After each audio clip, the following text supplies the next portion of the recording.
Makin dewasa, lu bakal sadar kalau banyak hal di sekitar kita yang kehilangan esensinya karena terlalu dikomersialkan. Gua Victor, dan hari ini kita harus berani bedah paradoks besar yang terjadi setiap tahun di depan mata kita. Tapi kita semua memilih untuk maklum. Lihat siapa yang mendominasi antrean haji kita hari ini.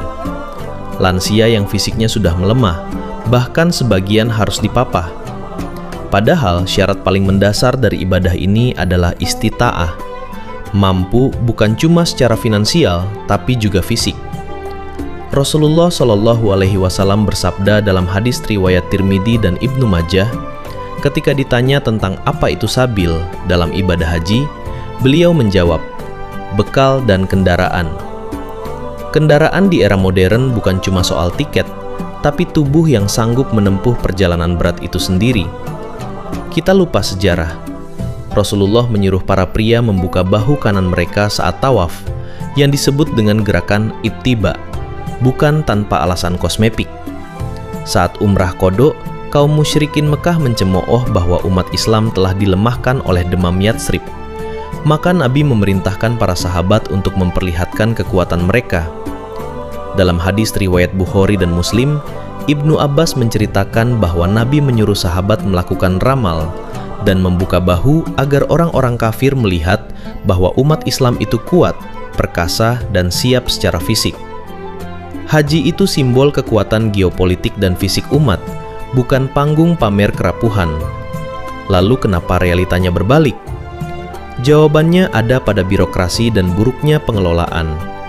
Antrean yang menggila hingga puluhan tahun membuat orang yang mendaftar di usia produktif baru bisa berangkat saat tubuh mereka sudah digerogoti usia.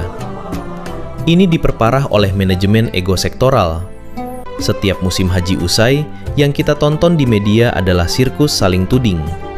Pemerintah menyalahkan pihak swasta atau maklar visa non-resmi, sementara swasta mengkritik lambannya regulasi dan buruknya diplomasi kuota serta fasilitas tenda dari pemerintah.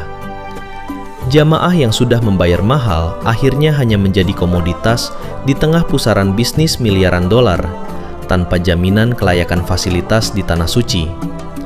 Ironi ini meluber hingga ke ibadah kurban di tanah air. Esensi kurban adalah keikhlasan dan berbagi tanpa sekat, sebuah pengalaman spiritual yang seharusnya sunyi dari tepuk tangan manusia. Tapi lihat realita di sekitar kita. Ada fenomena unik di beberapa pengurus masjid. Kalau soal menggalang dana Idul Adha, mengumumkan donatur di pengeras suara, atau mengetuk pintu sumbangan hewan kurban, mereka bergerak sangat agresif dan cepat.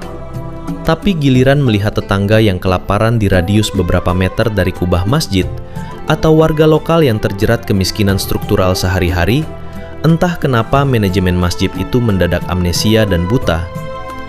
Masjid menjelma jadi lembaga pengumpul aset musiman, bukan jangkar penyelamat sosial lingkungan sekitar.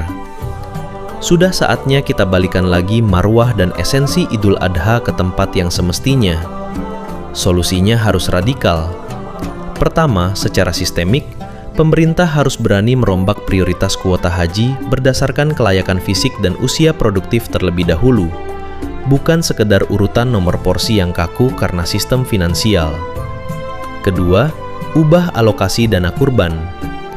Alih-alih menumpuk ratusan sapi di satu masjid kaya yang warganya sudah makmur, distribusikan hewan kurban secara senyap ke daerah pelosok yang benar-benar membutuhkan, atau konversikan sebagian dana operasional masjid untuk ketahanan pangan warga miskin di sekitar masjid sepanjang tahun, bukan cuma sehari dalam setahun. Ibadah itu untuk menghidupkan kemanusiaan, bukan untuk memuaskan ego birokrasi atau formalitas kepanitiaan. Menurut lu pribadi, apa yang paling salah dari cara kita beragama secara massal saat ini? Apakah kita lebih rindu esensi, atau kita memang cuma menikmati seremoninya saja? Tulis argumen lu di kolom komentar.